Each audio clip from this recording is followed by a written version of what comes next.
జై భీమ్ అందరికీ జై భీమ్ దినపత్రికలోని ప్రధాన వార్తలు. ప్రధాన లక్ష్యంగా సుదీర్ఘ ప్రయత్నంలో భాగంగా జై భీమ్ టీవీ చేస్తున్న ఒంటరి పోరాటం. ఎన్నో సమస్యలు, ఎన్నో ఇబ్బందులు, ఎన్నో ఆరోగ్యమైనటువంటి సమస్యలను కూడా ఎదుర్కొని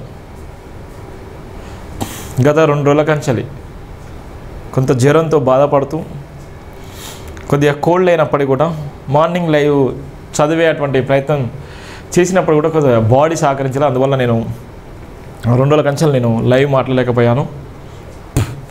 కొంత ఇప్పుడైతే బాగానే ఉంది. దయచేసి జై భీమ్ టీవీ ప్రేక్షకులందరికీ, జై భీమ్ టీవీ చూసేటువంటి ప్రతి ఒక్కరికి, ప్రపంచవ్యాప్తంగా లైవ్ చూసేటువంటి మీ అందరికీ భరోసా, బాధ్యత. జై భీమ్ దినపత్రిక, జై భీమ్ టీవీ. ప్రపంచంలో ఇప్పుడు భయంకరమైన ఇంకో సంఘటన జరిగింది. భారతదేశంలో కాశ్మీర్ 370 ఆర్టికల్ రద్దు తర్వాత జరిగిన భయంకరమైన విధ్వంసం.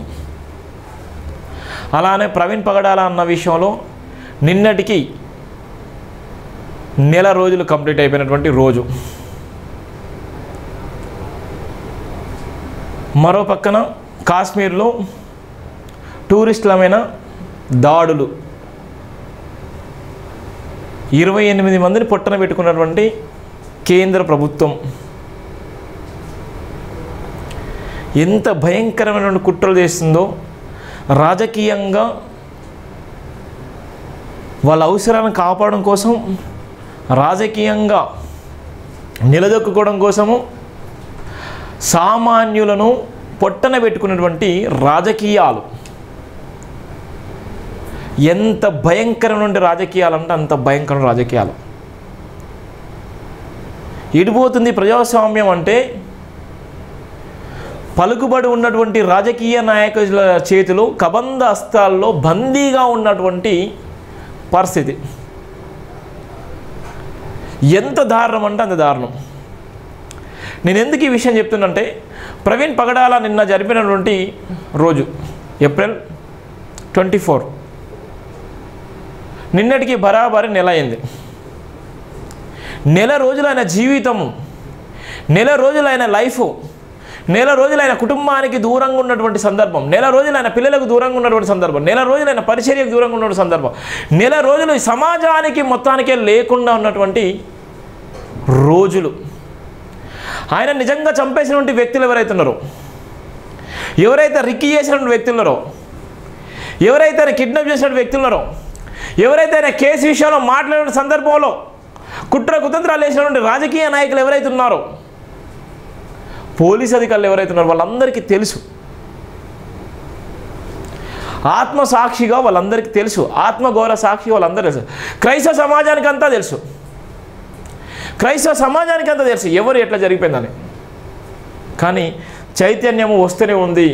ఇలా క్రైస్తవ సమాజము ఏ విధంగా అయితే ఆలోచిస్తుందో, క్రైస్తవ సమాజం అయితే ప్రవీణ్ పగడాల విషయాల్లో ముమ్మాటికి హత్య అని చెప్పినటువంటి సందర్భాలు ఏవైతే ఉన్నాయో అవన్నీ మనం చూసాం. ఇలా వందలాది మంది, వేలాది మంది ఇలా చనిపోయినటువంటి ప్రదేశానికి వెళ్ళి, ప్రవీణ్ పగడాల చనిపోయిన ప్రదేశానికి వెళ్ళి అక్కడికి పోయి కోవత్తులతో వాళ్ళు నివాళులు అర్పిస్తున్నారు. ఆత్మగౌరవ సాక్షి అయినటువంటి ప్రవీణ్ పగడాల గారిని గుర్తు చేసుకొని కన్నీరు మున్నీరు అవుతున్నారు. ఇలా ప్రభుత్వానికి చిత్తశుద్ధి లేకుండా పోయింది. ప్రభుత్వము కావాలని డైవర్షన్ పాలిటిక్స్ చేస్తూ ఇవాళ ఇష్టానుసారం చేస్తుంది. నేను ఎందుకు చెప్తున్నంటే, ప్రవీణ్ పగడాల విషయంలో చనిపోయిన తర్వాత ఇప్పటి వరకు స్పందించినటువంటి డిప్యూటీ సీఎం, ఇప్పటివరకు ముఖ్యమంత్రి అంటే వాళ్ళు క్యాబినెట్ విషయంలో మాట్లాడిన తర్వాత మళ్ళీ ఆయన స్పందించిల్లా, నిజంగా ఆయన చేసిల్లా, అయ్యో పాపను స్పందించిల్లా, కుటుంబాన్ని పరమించిల్లా, అది హత్య అయిందో లేకపోతే ఆయన యాక్సిడెంట్ అయిందో ఏదేమైనప్పటికీ కూడా కనీసం కుటుంబానికి ఫోన్ చేసినా పరమించిల్లా. ప్రపంచమంతా చూస్తుంది కదా. ఏ అయితే నిన్న ఉగ్రవాద దాడిలో చనిపోయినటువంటి వ్యక్తుల దగ్గరికి పోయి ఇలా పవన్ కళ్యాణ్ లాంటి వ్యక్తులు కానీ సీఎం పోయి ఇలా అంతిమయాత్రలో పాల్గొన్నారు అంటే ఎంత డైవర్షన్ పాలిటిక్స్ చూడండి. ఉగ్రవాదుల చేతిలో చనిపోయినటువంటి వ్యక్తుల దగ్గరికి వెళ్ళి పరమించినటువంటి ముఖ్యమంత్రులు, డిప్యూటీ సీఎంలు ఇవాళ ఉన్నటువంటి ఫోన్ల ద్వారా సమాచారం అందించిన నేపథ్యంలో ప్రభుత్వ యంత్రాంగం అంతా పోయి పరామర్శించిన సందర్భాలు లేదు. నిజంగా సందర్శించాలి. ఎందుకంటే వాళ్ళ ప్రాణం నిజంగా ఎవడో అనామకుడు తీసేసిండు. వాళ్ళు ఉన్నటువంటి ప్రదేశంలో ఒక మంచి ప్రదేశంలో వాళ్ళు చూసి ఆనందించేటువంటి నేపథ్యంలో ఆ క్రమంలో వాళ్ళ మీద దాడులు లేచి చంపేసిన క్రమంలో నిజంగా స్పందించాలి. ప్రపంచం అంతా స్పందించాలి. ఈ సిరియా అందరూ స్పందించాలి. కానీ ప్రవీణ్ పగడాల విషయంలో ఇప్పటివరకు ఎందుకు స్పందించలేదు? పవన్ కళ్యాణ్ కుమారుడు నిజంగా సింగపూర్లో చదివే స్కూల్లో అగ్నిప్రమాదం జరిగితే హూటాహూటినటువంటి దేశ ప్రధాని ఫోన్ చేసి ఏ భరోసా అంటే ఆ భరోసా మేము చేస్తాము, నువ్వేం ధైర్యంగా ఉండు అని చెప్పిన నేపథ్యం. పవన్ కళ్యాణ్ కుటుంబం అంతా వెళ్ళిపోయి కొనిదేల చిరంజీవి ఉన్నటువంటి పవన్ కళ్యాణ్ వాళ్ళందరూ వెళ్ళిపోయి కూడా సందర్శించిన సందర్భాలున్నాయి. అందరూ దేశవ్యాప్తంగా ఉన్నటువంటి అందరూ కూడా ఆయనకు దేవుళ్ళకు మొక్కి అన్ని రకాలు వేసి ఏం కావద్దని చెప్పిళ్ళు. ఆఖరికి తల్లి అనేటువంటి వ్యక్తి ఆమె క్రైస్తవ బిడ్డ అయినప్పుడు కూడా తలనీళ్ళు తీసుకున్నది. దేవుడికి ఆమె వెంట్రుకలను సమర్పించింది. 15 లక్షల రూపాయలు డొనేషన్ చేసింది. అంటే ఇంత చాకాచక్యంగా జరిగిపోయినటువంటి కారణంలో ప్రవీణ్ పగడాల విషయం ఇంత భయంకరంగా జరుగుతున్నటువంటి తరుణంలో ఇవన్నీ దేనికి నిదర్శనం అంటే డైవర్షన్ పాలిటిక్స్. వ్యవస్థలో బలం ఉన్నదే రాజ్యము. బలమున్నోడు ఏదైనా చేస్తాడు. బలవంతుడు ఏమైనా చేయడానికి సాధ్యమవుతుంది. పదవి ఉంటే ఏమైనా చేయొచ్చని చెప్పడానికి ఇవన్నీ ఉదాహరణలు. క్రైస్తవ సమాజం గమనించండి. కుట్రలు కుతంత్రాలు ఏ విధంగా జరుగుతున్నాయి పసిగట్టండి. ఎంత భయంకరంగా ప్రవీణ్ పగడాల జరిగిపోయిన తర్వాత ప్రవీణ్ పగడాల చనిపోయి నెల రోజులు అవుతున్నప్పటికీ నిజంగా ఇప్పటివరకు చిత్తశుద్ధి ఉన్నటువంటి ఎంతమంది పాస్టర్ల కుటుంబాన్ని పరపంచారు, ఎంతమంది పాస్టర్లు నిజంగా సత్యం కోసం మాట్లాడారు, ఎంతమంది పాస్టర్లు అండగా నిలబడ్డారు, ఎంతమంది పాస్టర్లు నిజంగా దీనికోసం ఫైట్ చేస్తున్నారు, ఎంతమంది రాజకీయ నాయకులు అండగా నిలబడ్డారు, ఎంతమంది రాజకీయ నాయకులు తోడుగా నిలబడ్డారు, ఎంతమంది రాజకీయ నాయకులు ముందుకొచ్చి ప్రెస్ మీట్ పెట్టి మాట్లాడిన సందర్భాలు ఎంతమంది ఉన్నారో గమనించండి.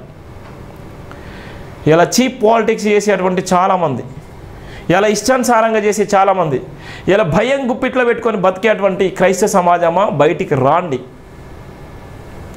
సంఘటితం అవ్వండి, సమాఖ్యంగా నిలబడండి.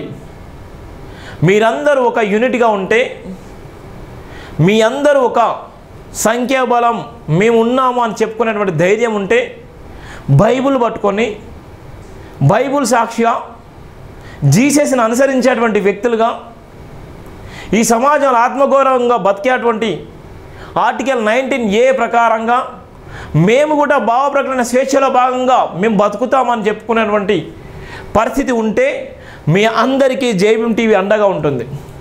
మీ అందరికీ భరోసాగా జైబీఎం టీవీ ఉంటుంది. మీ అందరికీ భరోసా బాధ్యతగా జైబీఎం దినపత్రికలో ఉన్నటువంటి ప్రధాన వార్తలు కూడా రాసేటువంటి ప్రయత్నం నేను చేస్తాను, రాస్తాను.